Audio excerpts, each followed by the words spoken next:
Assalamualaikum warahmatullahi wabarakatuh. Perkenalkan nama saya Eka Wahyuni. Nomor induk mahasiswa 5011142963. Tempat tugas SDN 13 Mentok Bangka Barat, Kepulauan Bangka Belitung. UT Daerah Pangkal Pinang.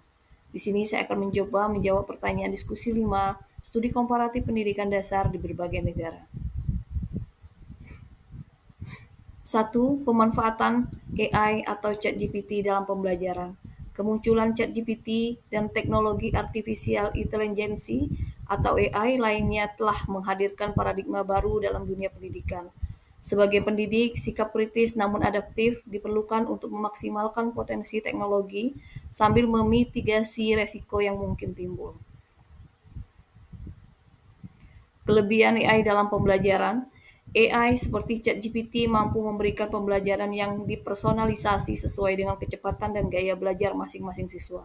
Menurut penelitian UNESCO tahun 2023, teknologi AI dapat meningkatkan aksesibilitas pendidikan hingga 40% terutama bagi siswa dengan kebutuhan khusus atau di daerah terpencil.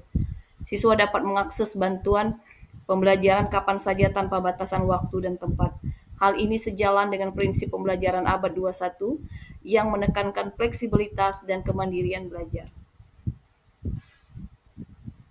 Kelebihan AI dalam pembelajaran, pengembangan keterampilan berpikir tingkat tinggi. Ketika AI menangani tugas-tugas komputasional dasar, siswa dapat fokus pada analisis kritis, kreativitas, dan pemecahan masalah kompleks. Data dari OECD tahun 2023 menunjukkan bahwa integrasi AI yang tepat dapat meningkatkan kemampuan literasi digital siswa hingga 35%. Efisiensi administrasi guru. AI dapat membantu guru dalam mengoreksi tugas, membuat materi pembelajaran, dan analisis data performa siswa, sehingga guru memiliki lebih banyak waktu untuk interaksi langsung dengan siswa. Kekurangan dan tantangan AI dalam pembelajaran. Resiko plagiarisme dan ketergantungan studi dari Stanford University tahun 2023 mengungkapkan bahwa 43% siswa menggunakan AI untuk menyelesaikan tugas tanpa proses berpikir mandiri.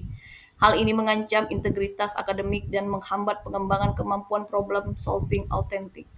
Kesenjangan digital menurut data Kementerian Pendidikan dan Kebudayaan Indonesia tahun 2024 masih terdapat 35% sekolah dasar di Indonesia yang belum memiliki akses internet memadai. Pemanfaatan AI dapat memperlebar gap atau kesenjangan antara siswa di perkotaan dan pedesaan. Kurangnya dimensi sosial emosional, AI tidak dapat menggantikan peran guru dalam membangun karakter, empati, dan keterampilan sosial siswa. Pembelajaran tidak hanya tentang transfer pengetahuan, tetapi juga pembentukan nilai dan sikap. Vygotsky, Social Learning Theory. Validitas dan akurasi informasi ChatGPT dapat menghasilkan informasi yang tidak akurat atau bias. Penelitian MIT tahun 2023 menemukan tingkat kesalahan faktual pada AI generatif mencapai 15-20% untuk konten akademis. Beberapa cara saya memanfaatkan AI di sekolah atau di tempat saya mengajar. 1. Membuat materi pembelajaran yang menarik. Saya menggunakan AI untuk membuat cerita edukatif yang sesuai dengan materi pelajaran. Misalnya saat mengajar IPA tentang fotosintesis, saya minta AI membuat cerita petualangan anak-anak yang masuk ke dalam dunia tumbuhan. Anak-anak jadi lebih antusias. 2. Menyederhanakan materi yang kompleks. Ketika ada materi yang sulit seperti pecahan atau konsep sains yang abstrak, saya meminta AI membantu menjelaskan dengan bahasa yang lebih sederhana dan contoh yang dekat dengan kehidupan anak kelas 5. Ketiga, membuat soal latihan variatif. AI membantu saya membuat soal-soal latihan dengan tingkat kesulitan bertingkat, sehingga bisa menyesuaikan dengan kemampuan siswa yang beragam. Saya juga kadang meminta AI untuk membuatkan saya soal numerasi atau literasi. 4. Ide kegiatan kreatif. Saya sering meminta saran AI untuk kegiatan pembelajaran yang interaktif seperti game edukatif atau proyek kelas yang menyenangkan. Jawaban nomor 2, pendapat saya mengenai video pada materi pengayaan 5.2. Berdasarkan analisis video A Day Made of Glass 2, karya Corning 2012, beberapa teknologi yang telah kita temui dan memanfaatkan saat ini meliputi layar sentuh interaktif pada smartphone dan tablet, teknologi display transparan, video conference, pembelajaran digital berbasis multimedia, smart window dengan teknologi elektrokromik, dan sistem informasi terintegrasi berbasis cloud.